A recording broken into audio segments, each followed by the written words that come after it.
Sir আসসালামু আলাইকুম। ওয়ালাইকুম। স্যার আজকে আপনার আসতে তো দেরি হলো। কই আমি তো ঠিক সময় আসছি। হ্যাঁ আজকে আপনার দেরি হয়েছে। আমার 5টা আসার কথা। 4:58 বাজে। আপনি শুধু আপনার রাস্তাতেই দেখলেন, কিছু মানুষের অপেক্ষা দেখলেন না। বুঝলাম না। কিছু না, চলেন ভেতরে।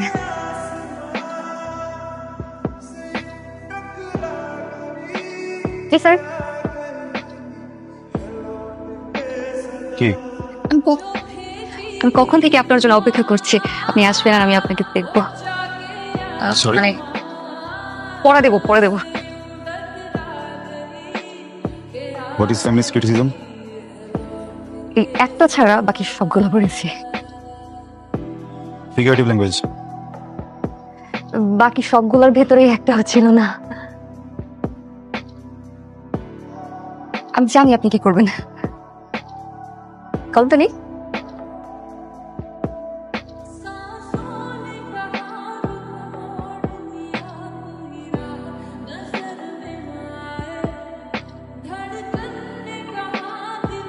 তোমাকে কি দিলাম? বাড়ি ব্যথা পাইছো? না। কারণ তোমাকে ব্যথা দিইনি। কি দিছি? কি? লজ্জা।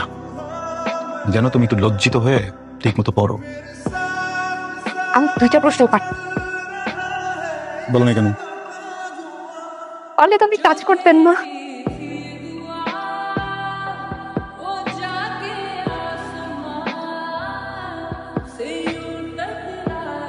আমার তো ঘোড়া কাছে বলতে ভালো লাগতেছে না। এই বইয়ের ভিতরে একটা চিঠি আছে, ওই চিঠিটা আপনি পড়বেন। আর চিঠিটা পড়বেন, পড়ার পর আমাকে জানাবেন।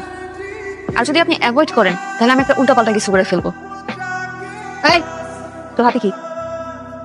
এই যে শোনা, কিছু না মানে শুধু আমাদের মুখের উপর এরকম চাপতে আসিস কেন? হ্যাঁ, যেটা মামা আমি বলতে না না মানে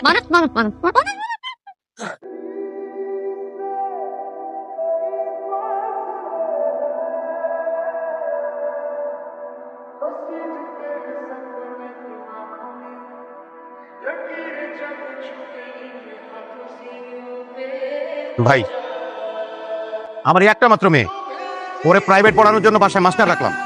আমি তো বাড়ি থাকি না, আমার মেয়ে থাকে আর আমার বউ থাকে। এই সুযোগে মাস্টার আমার মেয়েরে প্রপোজ করছে, এটা তো ভাই ক্ষমা করা যাবে না ভাই। মন্ডা চয় তোরে। রফিক সাহেব বসেন প্লিজ বসেন। আমরা এখানে বসছি সমাধানের জন্য, অতএব উত্তেজিত হওয়ার দরকার নাই।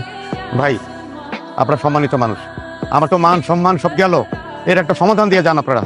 সমাধানের জন্য